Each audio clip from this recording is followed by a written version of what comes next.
Cops are chasing two guys believed to be the masterminds of a terrifying spree of bizarre bank robberies. Suddenly, a man clutching a small piece of paper is violently thrown from the SUV.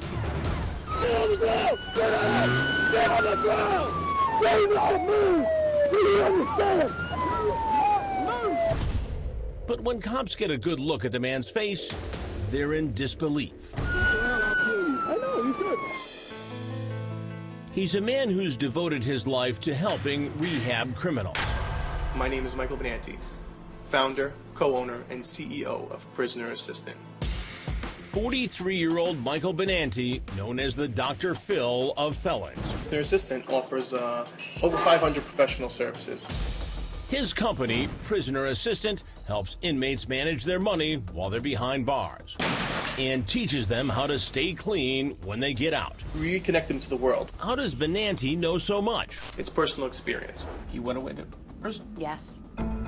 Because Benanti deals with some shady characters. His sister Danielle and his Aunt Donna asked us to protect their identity. What led him into trouble? I could only guess that's high school kids just doing mischief.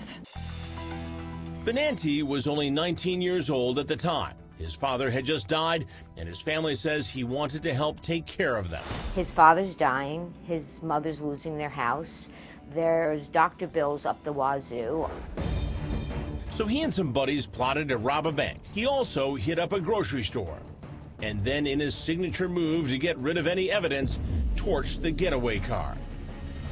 During the grocery store robbery gone wrong, a police officer was shot and injured. He wouldn't rat anyone out because in his mind, that's not what you do. And he paid a dear price for that.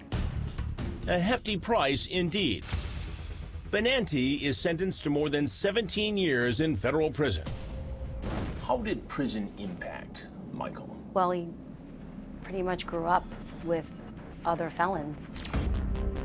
One felon in particular, fellow bank robber Brian Witham. There's a lot of talk about a bromance between Michael and Brian.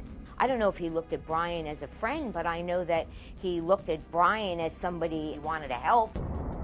A bond so tight, when Benanti's paroled after serving 16 years and launches Prisoner Assistant, he asks his old pal from the pen to be one of his first clients. They maintained their relationship, and when he got out of prison, he kept contact with Brian Witham.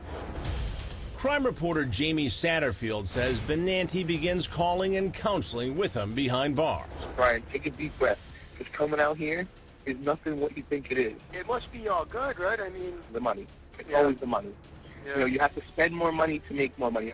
They talked on the phone. He was very encouraging to him.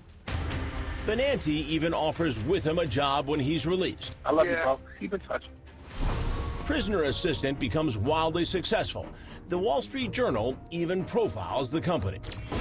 Benanti even attempts to audition for the television show Shark Tank. Hi, my name is Michael Benanti. His personal life is also thriving. Benanti has a pretty girlfriend, Natasha Bogaev.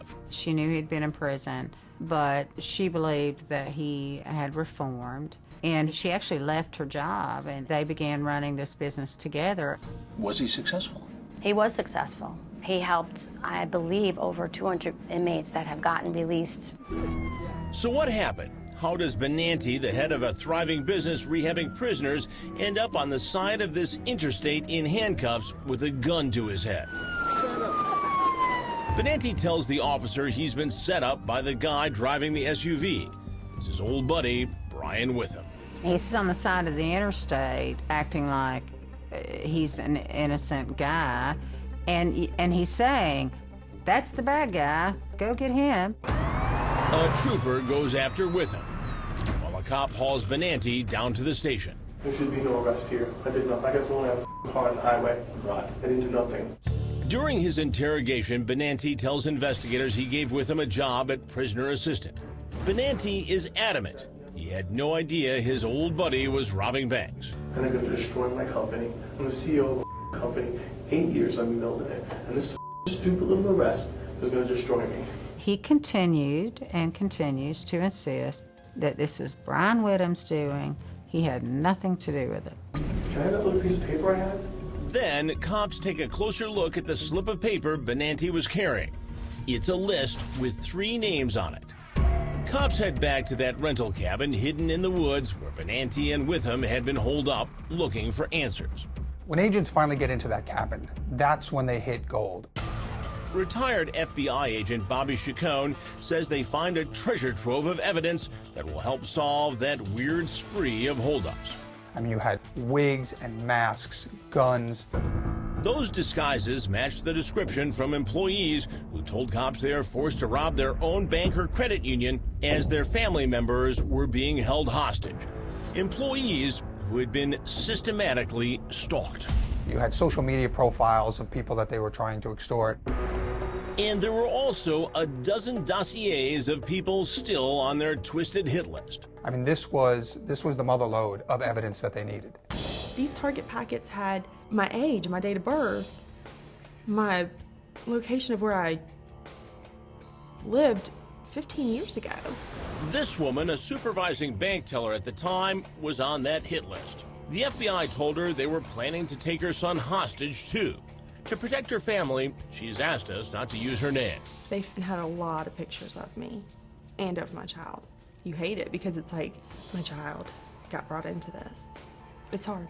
Even though they never got to her, to this day, she's still traumatized. You don't just walk to your car anymore.